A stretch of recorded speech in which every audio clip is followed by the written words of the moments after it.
Hello बच्चों, कैसे हो आप सब लोग। तो मैं क्या क्लास 9 के बच्चों से बात कर पा रहा हूँ। तो सबसे पहले आप कमेंट बॉक्स पे लिखिए, क्या मेरी बात सिर्फ क्लास 9 के बच्चों से हो रही है। तब तक मैं अपना देख लेते हैं हम लोग आज क्या करेंगे। तब तक मैं लिखता हूँ, आप लोग कमेंट करिए।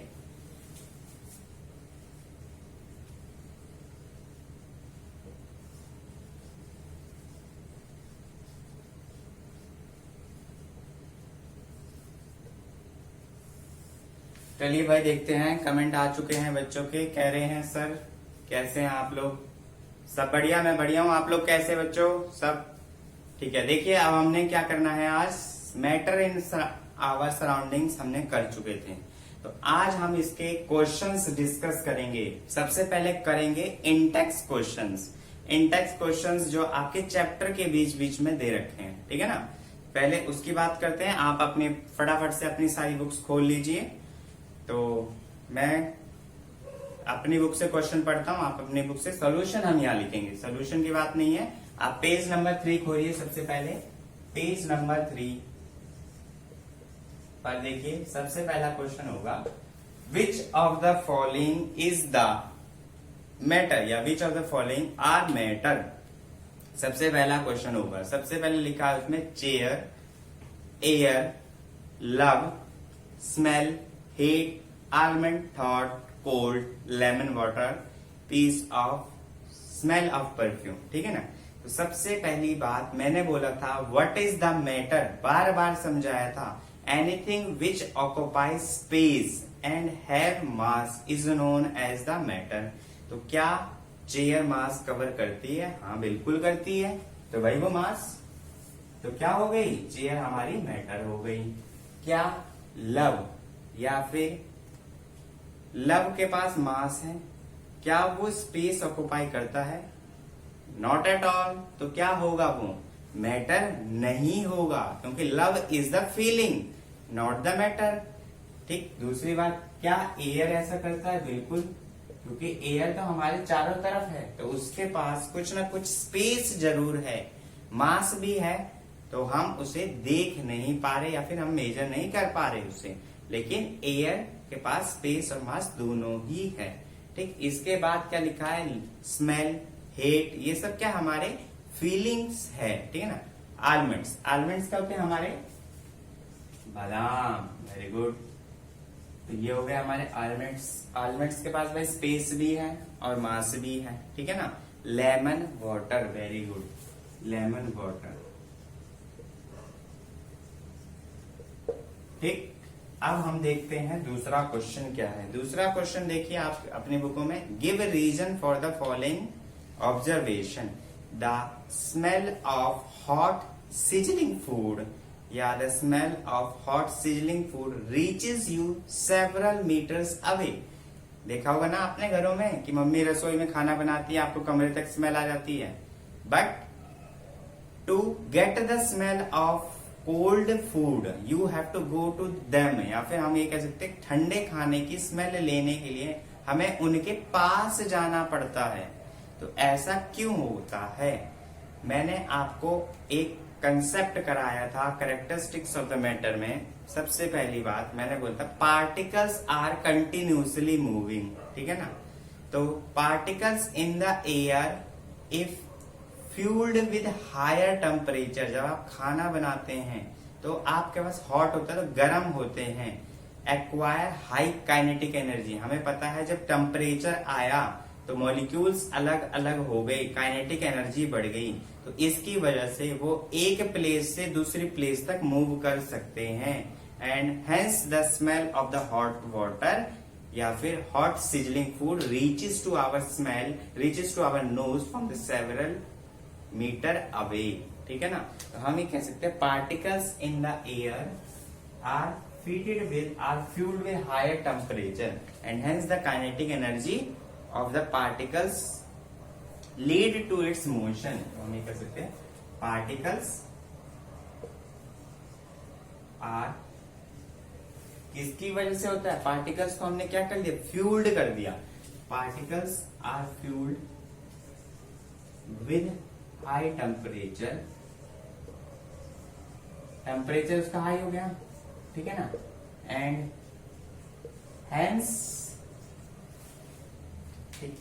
हेंस दे एक्वायर, क्या करते हैं वो, काइनेटिक एनर्जी, ड्यू टू विच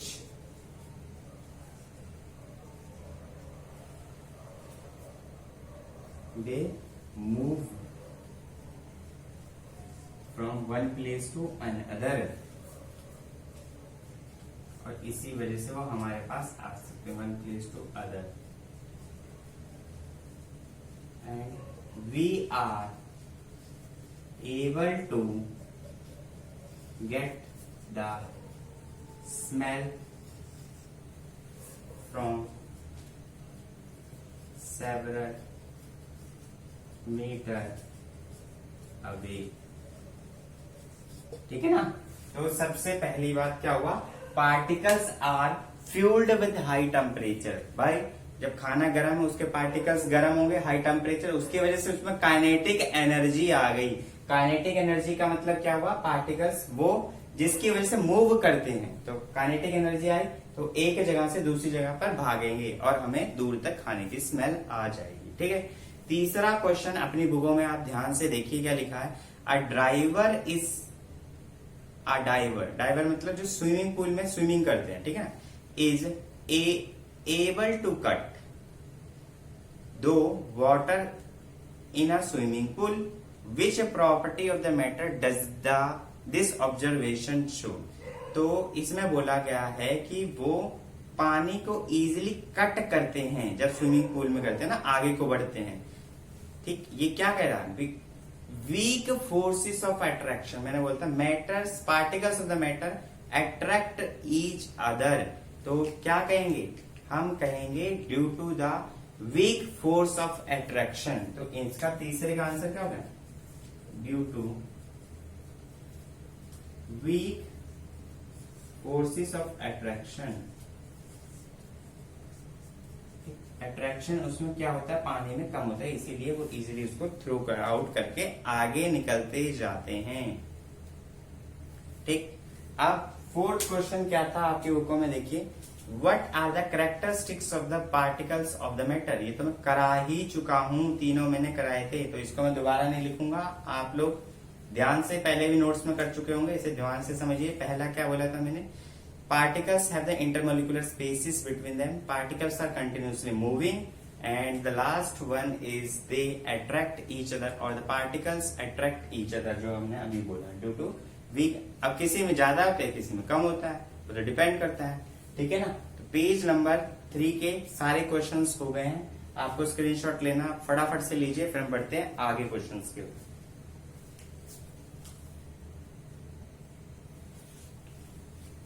हाँ तो बच्चों, अब आ जाओ आप पेज नंबर 6 पर, और फटाफट से अपनी बुक का पेज नंबर 6 खोलिए। अब हम बढ़ते हैं उसकी तरफ। पेज नंबर 6 पे देखिए, सबसे पहला क्वेश्चन क्या लिखा है, the mass per unit volume, the mass per unit volume of a substance is called the density, ठीक है ना। हमें पता है भाई डेंसिटी हमारी क्या होती है, मास पर यूनिट वॉल्यूम। डेंसिटी को रो से रिप्रेजेंट करते हैं, मास पर यूनिट वॉल्यूम, ये हो गया, ठीक है ना, ये हमें बोला है, ठीक। अगर आपको ये नोटेशन नहीं पता तो कोई बात नहीं, आप डेंसिटी भी लिख सकते हैं। फिर लिखा है arrange the following in order of their increasing density. पहली बात, हमें कम से ज्यादा की तरफ पढ़ना है।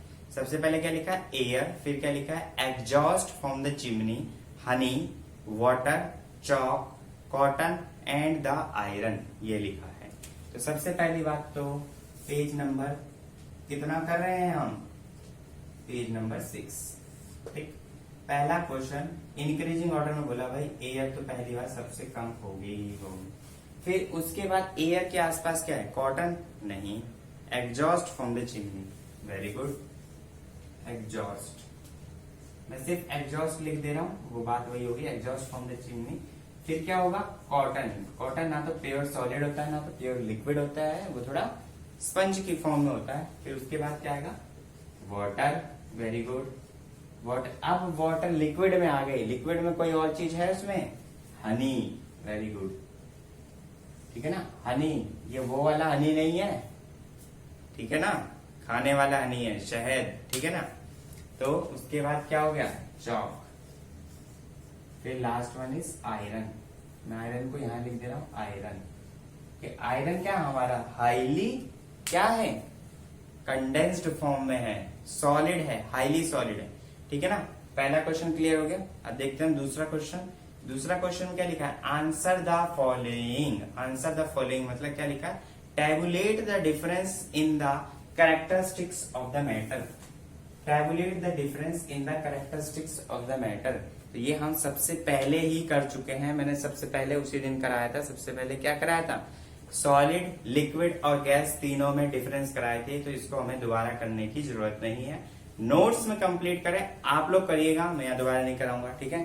क्वेश्चन ये हमारा पेज नंबर 6 का पहला जो भी क्वेश्चन होगा, क्वेश्चन मुझे याद नहीं है कौन से क्वेश्चन नंबर चले, पेज नंबर 6 का पहला क्वेश्चन हो गया 6 जो भी है। दूसरा क्वेश्चन होगा उसका फर्स्ट पार्ट ये टैबुलेट करना। दूसरा क्वेश्चन क्या था उसका, comment upon the following. Comment upon the following, rigidity. Rigidity का मतलब क्या होता है, the property of the substance which, rigidity मतलब कितना रिजिड है, तो इसको बोलेंगे property of the substance to continue to remain in its shape when treated with an external force. अब इसका मतलब क्या हुआ, रिजिड, मैंने इसको ऊपर से फोर्स लगाया, क्या इसकी शेप बदल गई, नहीं। तो ये अपनी शेप को किस तरह से मेंटेन करे हुए हैं, यही रिजिडिटी है। Property of the substance to retain its shape, ये अपनी शेप को किस तरह से रखे हुए हैं। When an external force is applied on it, मैंने इधर से रखा दिया, क्या अंदर को घुस गया, नहीं, इसने अपनी शेप को मेंटेन कर रखा है। This is known as the rigidity. ये हम लिखेंगे क्योंकि ये हमारे लिए इंपॉर्टेंट है। सबसे पहले क्या लिखो, रिजिडिटी। आपके पास रिजिडिटी पूछा है। प्रॉपर्टी ऑफ द सब्सटेंस, ये कॉमन है सब में, प्रॉपर्टी ऑफ द सब्सटेंस से आगे ही मैं लिखूंगा प्रॉपर्टी ऑफ द, चलो पहले मैं लिख देता हूं फिर देखते हैं। Property of substance to continue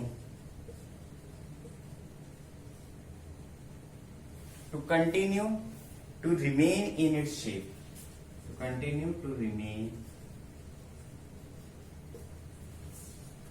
in its shape when an external force is applied. External force is applied. This is known as the rigidity. ठीक है ना। तो सबसे पहला पॉइंट उसमें क्या था, रिजिडिटी, कमेंट करना था रिजिडिटी। कंप्रेसिबिलिटी, कंप्रेसिबिलिटी क्या थी, कितना पार्टिकल्स को हम कॉन्ट्रैक्ट कर सकते हैं इंटरमोलिकुलर स्पेसिस के बीच में when an external force is applied, ठीक है ना। मैंने आपको बताया था कि हम वाटर को सॉलिड में भी कन्वर्ट कर सकते हैं, लिक्विड में भी, ठीक है ना। तो हमारा क्या हो गया, कंप्रेसिबिलिटी क्या हो गई, property of the particle to contract its intermolecular spaces. Spaces होते थे, मैंने आपको बताया सॉलिड लिक्विड के बीच में स्पेसिस होते थे, तो उन्हीं स्पेसिस को कन्वर्ट करने, कॉन्ट्रैक्ट करके हम कितना उसको डेंसिटी को बढ़ा सकते हैं उसकी, इसी को बोलेंगे कंप्रेसिबिलिटी। तो हम कंप्रेसिबिलिटी क्या बोलेंगे,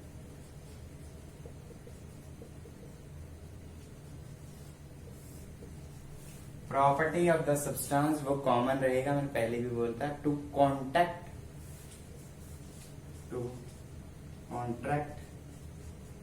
इट्स इंटरमोलिकुलर स्पेसिस,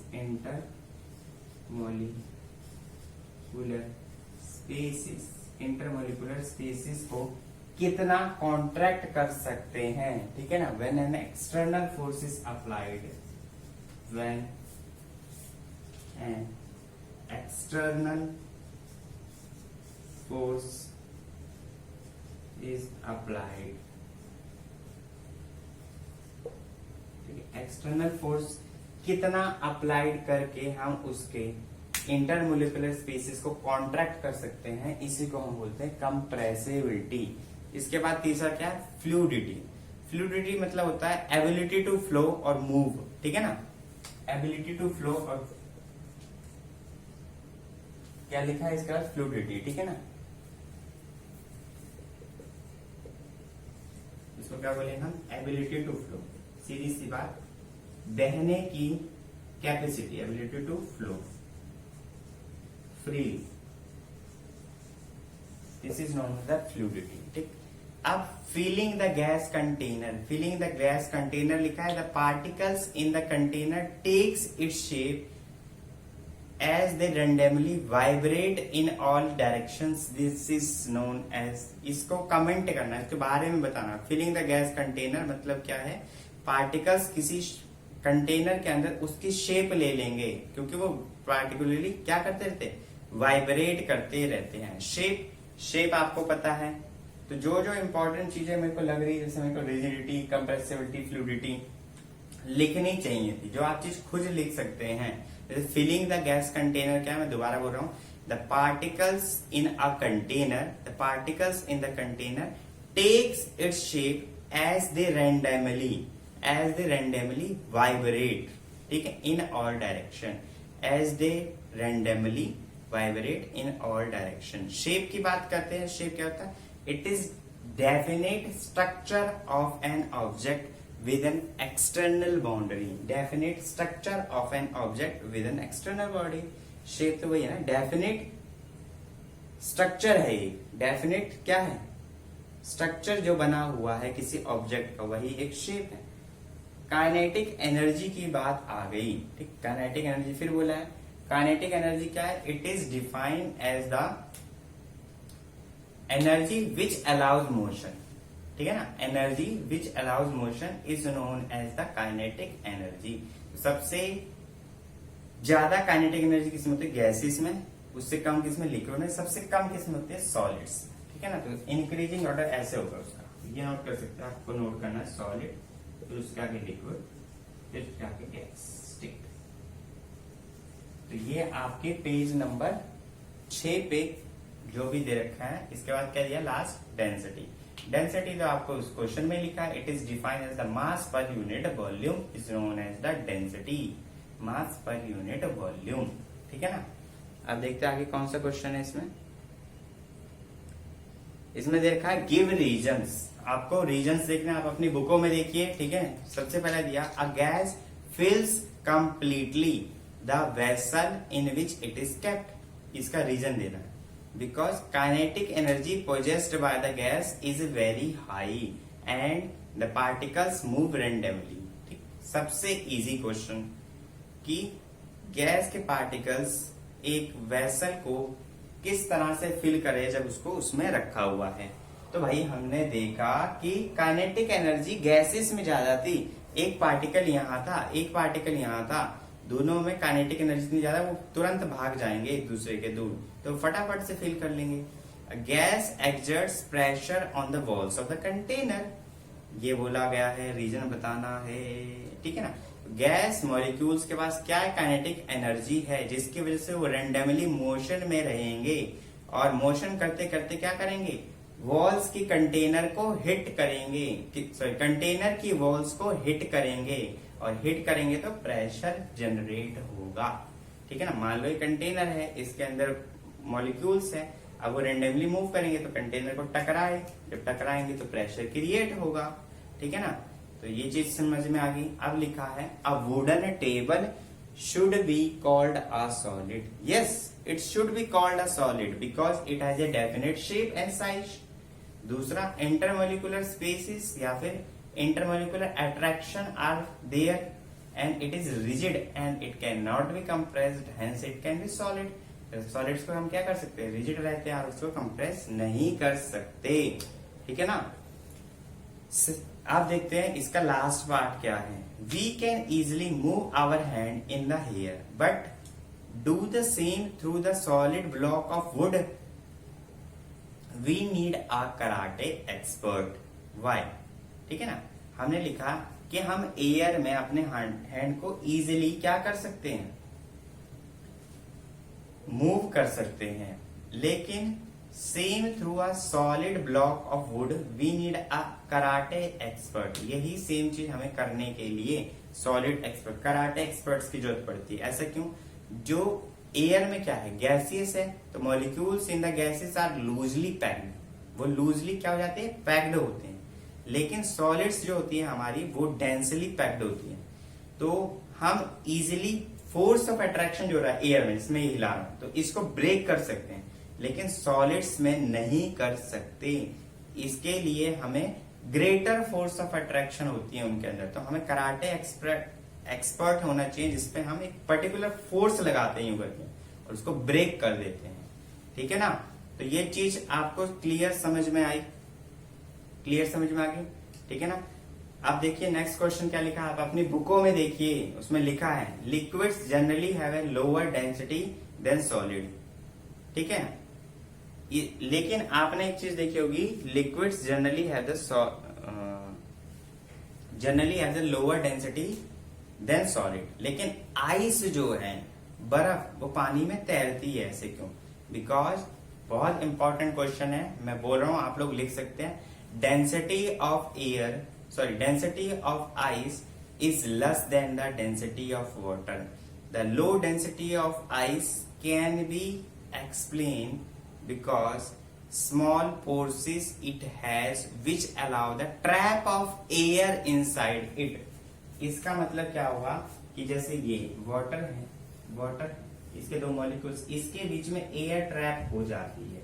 तो जब एयर ट्रैप हो गई तो उसका क्या होगा, डेंसिटी कम हो गई, because density of ice is less than water. सबसे पहले लिखना है, फिर लिखना the density of ice is less than water because the molecules, because the spaces between the molecules trap air inside it, but because the spaces between the molecules of water has trap या can trap air inside it, hence it floats, hence ice floats on the water.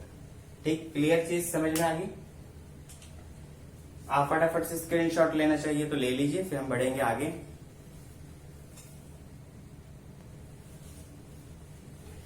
देखिए अब देखते हैं आगे, page number 9 आप खोल लीजिए। Page number 9 पे भी क्वेश्चन है, 9 पे देखिए आप। सबसे पहला क्वेश्चन क्या लिखा है, convert the following into the Celsius. ठीक है, तो सबसे पहले क्या देखा, 300 केल्विन। तो मैंने आपको पहले बताया था, जब हम केल्विन में ऐड करते हैं, केल्विन में जब हम करते हैं तो 273 ऐड करते हैं, तो हमने इसको किस में कन्वर्ट करना है, सेल्सियस में। तो हम इसमें से क्या माइनस कर देंगे, 273। ठीक है ना? 273 इसमें से माइनस कर देंगे तो कितना आ जाएगा, 27 डिग्री सेल्सियस। ये हो गया, क्योंकि हम केल्विन में कन्वर्ट करने के लिए ऐड करते थे, तो इस सेल्सियस में करने के लिए माइनस करेंगे। दूसरा कितना दे रखा है वैल्यू, 573 कर देंगे, 573 केल्विन से 273 माइनस हो जाएगा तो हमारे पास 300 आ जाएगा। ठीक है ना? 300 डिग्री सेल्सियस, तो 300 डिग्री सेल्सियस हमारा ये आ जाएगा। दूसरा क्या दे रखा है इसमें, लिखा है what is the physical state of water as 250 degree celsius. 250 degree celsius भाई, 250 डिग्री सेल्सियस बॉइलिंग पॉइंट से ज्यादा ही है ना। किसमें फॉर्म में होगा, वेपर फॉर्म में, या फिर हम कह सकते हैं गैसियस स्टेट पूछे ना, तो गैसियस स्टेट में होगा। और 100 डिग्री सेल्सियस पे पूछे, तो 100 डिग्री सेल्सियस तो बॉइलिंग पॉइंट होता है ना भाई हमारा। तो बॉइलिंग पॉइंट क्या हो, उस समय वो कन्वर्ट हो रहा है, दोनों फॉर्म में होगा, both liquid and solid, sorry liquid and gas. कुछ लिक्विड में होगा, कुछ गैस में, उस समय कन्वर्ट हो रहा होगा। कन्वर्ट नहीं होता 100 डिग्री सेल्सियस पे, बॉइलिंग पॉइंट स्टार्ट होता है। मैंने बताया था, it is the point eight which the boiling starts. ठीक, तीसरा देखो क्या लिखा है इसमें, तीसरा आपके पास लिखा है for any substance why the temperature remains constant during the change of the state. ठीक, तो ये मैंने आपको बताया था, किसी भी सब्सटेंस को चेंज करने के लिए उस समय टेम्परेचर कांस्टेंट क्यों रहता है। मैंने आपको एक चीज बताई थी, लेटेंट कंसेप्ट बताया, कंसेप्ट ऑफ लेटेंट हीट। तो this is due to the latent heat as the heat supplied is used in the transformation of the state. ठीक है, ड्यू टू लेटेंट हीट, हम ये कह सकते हैं सीधी सीधी सी बात, लेटेंट हीट की वजह से। पूरा लिखना चाहो तो लिख लो, due to latent heat as the heat supplied, ठीक है, as the heat supplied is used in state transformation of the state, ठीक है, it is used in transformation of state.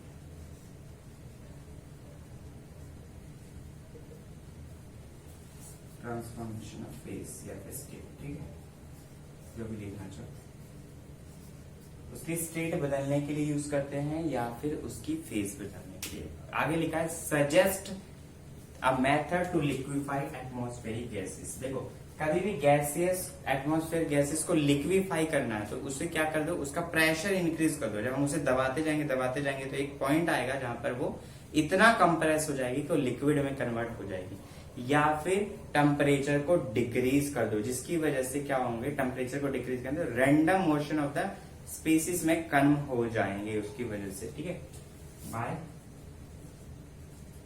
Increasing the pressure और डिक्रीज, ठीक है, और decreasing the temperature.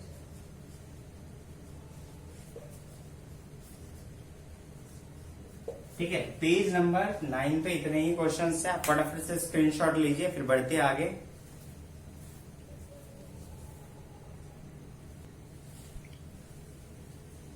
अब देखिए आगे पेज नंबर 10 पे पहुंचे आप लोग, फटाफट से पेज नंबर 10 खोलिए। सबसे पहला क्वेश्चन क्या लिखा है उस पे, why does a desert cooler better on a hot dry day,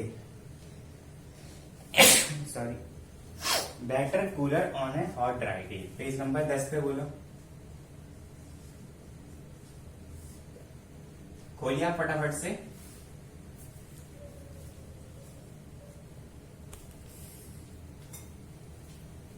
तो देखिए सबसे पहले ये लिखा, because the temperature is high and there is less humidity in the atmosphere and hence the rate of evaporation increases. तो जब rate of evaporation increase होगा तो कूलिंग इफेक्ट आएगा ही आएगा, ठीक है ना। तो लिखोगे as temperature is high and less humid, so rate of evaporation, इसको पूरा लिखना मैंने लिखा है ROE, rate of evaporation increases and cooling effect and provides cooling effect, ठीक। उस समय भी मैंने बताया था provides cooling effect,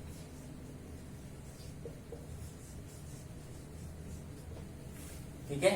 दूसरा क्वेश्चन देखो क्या है, how does the water kept in the earthen pot becomes cool during summer. तो मैंने आपको पहले ही करवा दिया, तो इसको दोबारा कराने की जरूरत नहीं है। क्या बोला था मैंने कि पोरस नेचर का होता है, उसकी वजह से उसमें से वाटर का बाहर निकलना और इवेपोरेशन होना स्टार्ट होता है, तो इवेपोरेशन की वजह से कूलिंग इफेक्ट होता है, ठीक है ना। Why does our palm feel cold when we some put acetone और पेट्रोल और परफ्यूम ऑन इट। देखो एसीटोन, पेट्रोल या फिर हम कोई भी परफ्यूम रखते हैं अपने हाथ पर, तो क्या करता है, हमारी बॉडी से एनर्जी लेके इवेपोरेट हो जाता है, इस वजह से हमें ठंडक लगती है। वो एनर्जी कहां से ली, हमारी बॉडी से ना। तो मैंने उस समय भी कराया था, एसीटोन, पेट्रोल और perfume get evaporated when they comes in contact with air, and evaporation is facilitated as they uses energy from our palm, and hence we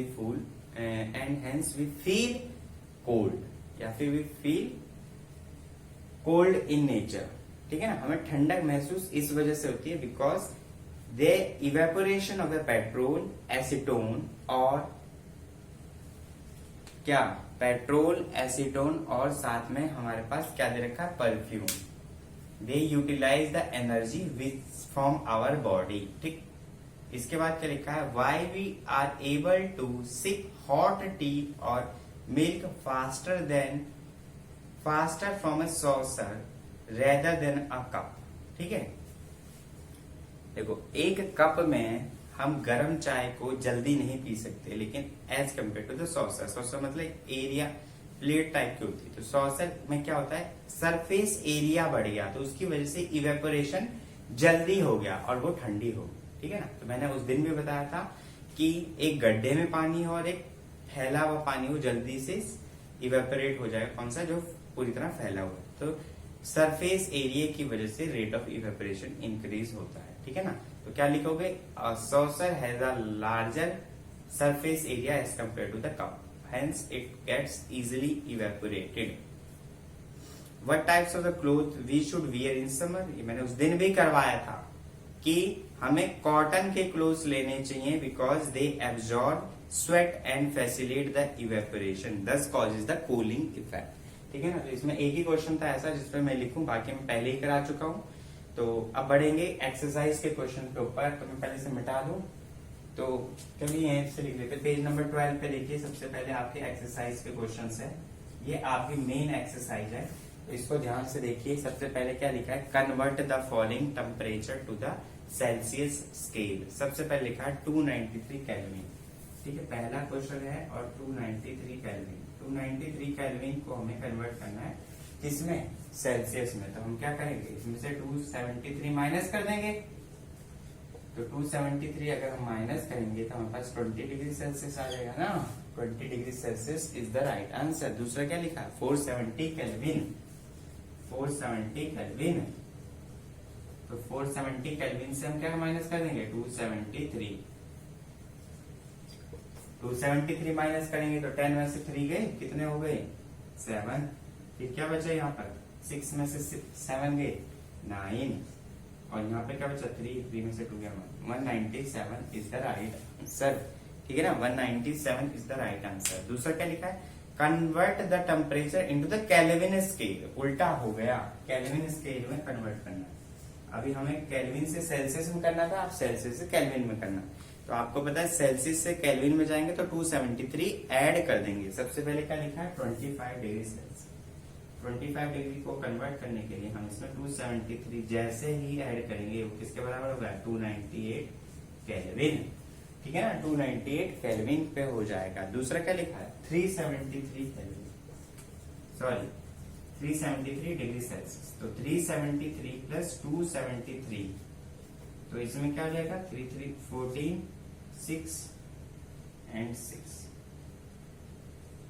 kelvin, 646 kelvin हो जाएगा राइट आंसर। ठीक है ना। क्वेश्चन नंबर 3 देखिए क्या दे रखा है आपके पास, give reason for the following observation, naphthalenes ball disappear with time without leaving any solid. मैंने आपको पहले कहा था नेफ्थलीन्स बॉल क्या है, सब्लिमेशन प्रोसेस हो रहा है। At room temperature naphthalene balls undergo sublimation whereas they in which, या फिर हम कह सकते हैं sublimation, in which they directly converted into the solid to the gaseous state without leaving any intermediate state, that is the liquid state. ठीक, तो ये मैंने उस दिन भी कराया था, दोबारा कराने की जरूरत नहीं है। At room temperature naphthalene balls undergo sublimation in which they directly converts into the gaseous form from the solid form. तो सब्लिमेशन आपको पता चल गया क्या, सब्लिमेशन की वजह से we can get the smell of perfume while sitting several meters away. तो ये तो वही बात हो गई जो खाने वाली बात है। मोशन जो होगा एयर का वो हायर स्पीड से होगा। आपको पता है molecules of air moves at a higher speed and have the large intermolecular spaces. Perfumes consumed of flavoured substances which are volatile, volatile मतलब जो इवेपरेट हो जाए और स्कैटर हो जाए जनरली एयर में, becoming less concentrated over a distance, hence we are able to smell perfume from several metre. सबसे पहली बात क्या बोलेंगे हम, molecules of the air move at higher speed, हम हायर स्पीड पे चलते हैं molecules of the air, and have the large intermolecular spaces, intermolecular spaces उसमें ज्यादा होते हैं। Perfume are the condensed flavors, or perfumes are the condensed of flavored substance which are volatile, volatile मतलब जो जल्दी इवेपोरेट हो जाए, becoming less concentrated in the air, hence we are able to smell it from the several metres away. ठीक, इसका screenshot ले लीजिए, फिर हम देखते हैं। यही करवा देता हूं मैं, 1 मिनट। क्वेश्चन नंबर 4 आ जाएगा यहाँ पर। क्वेश्चन नंबर 4 देखिए क्या है, arrange the following in order of force of attraction, water, sugar and oxygen. तो सबसे पहले 4 इंक्रीजिंग ऑर्डर में करना है, तो सबसे कम किसमें होगा, ऑक्सीजन में, फिर वाटर, फिर शुगर। ठीक है ना, ये हमारा होगा क्वेश्चन नंबर 4। क्वेश्चन नंबर 5 देखिए क्या है, What is the physical state of water at 25 degree Celsius? Obviously 25 degree Celsius पे क्या होगा, लिक्विड होगा। ठीक है ना, क्योंकि रूम टेम्परेचर है, पहली बात तो लिक्विड। 0 डिग्री सेल्सियस क्या हो गया, मेल्टिंग पॉइंट हो गया, इंपॉर्टेंट चीज। तो वो क्या होगा, सॉलिड और लिक्विड दोनों के केस में होगा। ठीक है ना, मेल्ट होना शुरू हुआ है, कन्वर्ट होना नहीं शुरू, मतलब कन्वर्ट नहीं हुआ, मेल्ट होना शुरू हुआ। ठीक है ना, 100 डिग्री सेल्सियस पे वही सेम कहानी, क्या हो गया, दोनों होंगे। कौन कौन से, लिक्विड एंड गैस। अब देखो क्वेश्चन नंबर 6। क्वेश्चन नंबर 6 क्या दे रखा है, क्वेश्चन नंबर 6 दे रखा है, give 2 reasons to justify water as the room temperature is a liquid. सही बात है भाई, water as the room temperature is liquid because water flows at that. सबसे पहली बात तो वाटर बहता है, तो जब बह रहा है तो लिक्विड फॉर्म में। It is a fixed volume but do not have the fixed shape, hence it is a liquid। ठीक है, समझ में आ गया दोनों रीजन। पहली बात, it can flow at this temperature, and दूसरी बात, it has a fixed volume but do not have the fixed shape। And iron almira is a solid at room temperature। Yes, it is a room temperature पे solid होती है। क्यों? The melting and boiling point of the iron is very high। सीधी सी बात, melting और boiling point दोनों ही बहुत ज्यादा हाई होती है। तो रूम टेम्परेचर हमारा जनरली क्या होता है, 20 to 25 डिग्री सेल्सियस होता है, इसलिए वो सॉलिड ही रहेगी।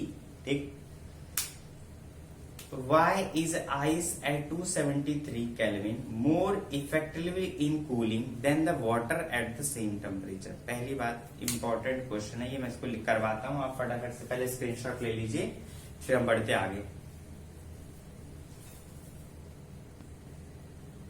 तो देखिए आपके पास सिर्फ 2 क्वेश्चंस रह गए। कौन कौन से, क्वेश्चन नंबर 2-3 क्वेश्चन रह गए, मेरे को याद भी नहीं है कितने हैं, देखते हैं अभी।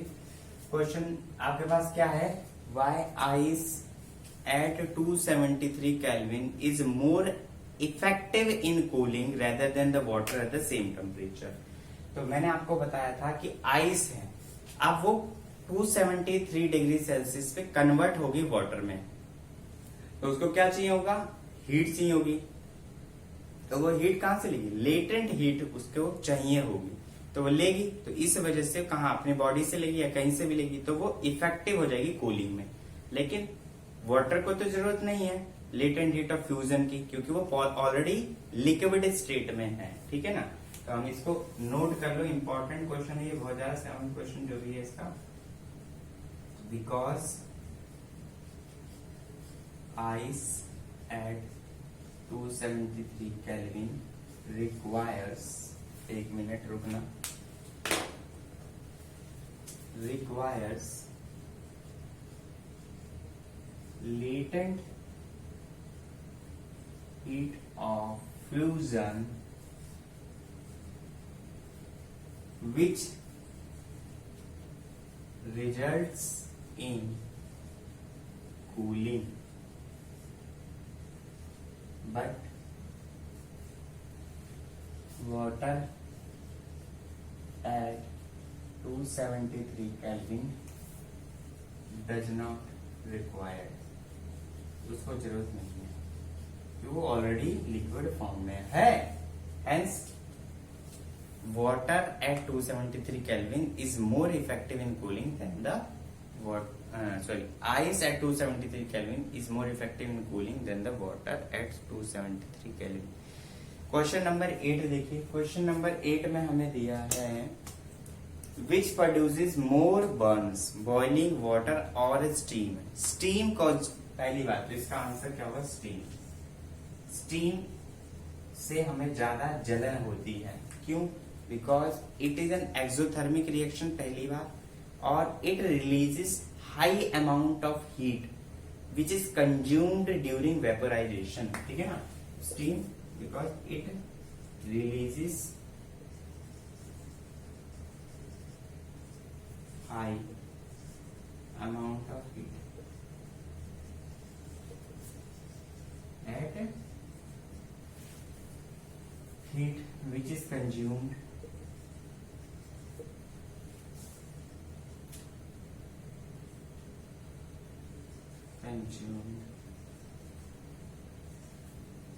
during vaporization, ठीक है ना। तो ये क्वेश्चन देखिए 9 क्वेश्चन लास्ट एक पजल है, ठीक है ना। पजल कह सकते हैं। Name A B C D and F in the following diagram as the change of the state of the matter, ठीक है। तो आपको मैं डायग्राम बना देता हूँ, क्योंकि बिना डायग्राम बनाए आपको ये समझ नहीं आएगा, ठीक है। ये ए इधर रखा है, ये बी इधर रखा है, डी इधर रखा है, ये ए इधर को है, ए इधर, ठीक है। ऐसे कुछ पहली चीज लिक्विड है, ये लिक्विड है, और फिर डी बोला है और सी बोला है ना। डी उधर को है, सी इधर को है, ये हमारे पास गैस बोला है। ये वैसे मैंने कराया था उस समय भी सॉलिड, जब हमने नोट्स कराया तब भी। और क्या बोला है, इंक्रीज हीट एंड प्रेशर, ये ई दे रखा है, और लिखा है increase heat and pressure, heat and pressure, ठीक है। ये ट्रायंगल से हीट को रिप्रेजेंट करते हैं, मैंने रिप्रेजेंट करा है, आप लोग मत करना, कोई दिक्कत नहीं, बाद में आपको क्लियर हो जाएगा। और यहाँ पे लिखा है डिक्रीज हीट एंड प्रेशर, ठीक है ना। यहाँ पे हम क्या करें, डिक्रीज करें,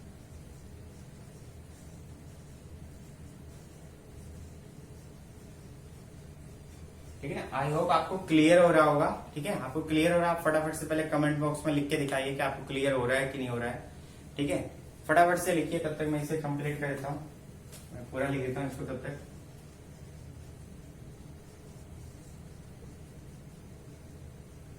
चलो अब देखते हैं किसने लिखा है।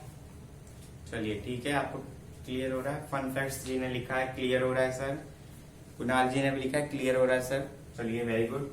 तो अब देखिए ए बी सी डी ये पूछा है इसमें, ठीक है ना। तो ए देखो सॉलिड से लिक्विड की तरफ जा रहे हैं, तो इसको क्या बोलेंगे, मेल्टिंग बोलेंगे, ठीक है। ये हमारा क्या हो गया, मेल्टिंग। और मेल्टिंग का ही दूसरा नाम क्या था, मेल्टिंग का ही दूसरा नाम क्या था, फ्यूजन या फिर लिक्विफिकेशन, ठीक है। फ्यूजन भी बोल सकते हैं। मेल्टिंग हो गया। बी क्या हो गया हमारा, वेपराइजेशन, ठीक है, या फिर इवेपोरेशन, जो भी बोलना चाहो, वेपराइजेशन, क्योंकि वो किस में कन्वर्ट हो रही है, गैस में कन्वर्ट हो रही है, वेपराइजेशन, ठीक है, ये हो गया। अब सी वही वापस आ रहा है, तो क्या होगा, कंडेंसेशन या फिर कूलिंग, ठीक है ना, कंडेंसेशन। सी हो गया। डी हमारा क्या होगा, डी हमारा क्या होगा, सॉलिडिफिकेशन, सॉलिड में आ रहा है। मैंने उस समय भी कराया है नोट्स में, तो जिन्होंने वीडियो नहीं देखी है मैं ऊपर आई बटन में लगा दूंगा, ऊपर देखना यहाँ यूट्यूब में ऐसे आई बटन आ रहा होगा, एक उस पर लगी होगी वीडियोस, ठीक है ना, उससे देख लीजिएगा अगर आपने नहीं देखी है तो, ठीक है। अब देखते हैं क्वेश्चन नंबर, यहाँ देखो सॉलिड से आपको गैस में जा रहे डायरेक्ट, तो ई हमारा क्या होगा, सब्लिमेशन। मैंने अभी आपको प्रोसेस कराया सब्लिमेशन। और लास्ट एफ, ये एफ होगा, ठीक है ना। एफ हमारा क्या आ रहा है, गैस से डायरेक्ट किस में आ रहा है, सॉलिड में आ रहा है, तो इसको भी क्या बोलेंगे, सब्लिमेशन बोलेंगे। रिवर्स हो रहा है, रिवर्स चीज हो रही, तो ये भी हमारा क्या हो जाएगा, सब्लिमेशन हो जाएगा, ठीक है ना। क्लियर हो गई चीज,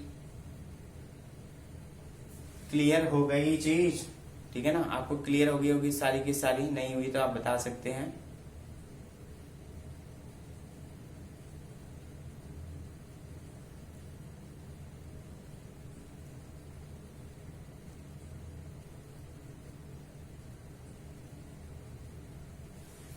ठीक, तो ये हमारा क्या हो गया, ये भी सब्लिमेशन होगी, लिख लीजिए आप लोग,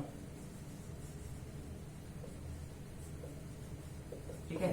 तो ये आपके यहाँ पर चैप्टर भी कंप्लीट हो गया, हर एक क्वेश्चन भी हो गए। तो आज का होमवर्क आपके साथ है कि आपको सारे क्वेश्चंस करने हैं, नोट्स कंप्लीट करने हैं। तो मिलेंगे अगली क्लास में। तो वीडियो को जरूर लाइक करिएगा, लाइक करने से मोटिवेशन मिलता है। शेयर करिएगा दोस्तों के लिए, सब्सक्राइब करिएगा चैनल को, जिससे आप हमारे साथ जुड़े रह सके और भविष्य में आने वाली कोई भी वीडियो का नोटिफिकेशन आप तक पहुंच सके। तो मिलेंगे अगले लेक्चर्स में, तब तक के लिए बाय बाय, नमस्कार।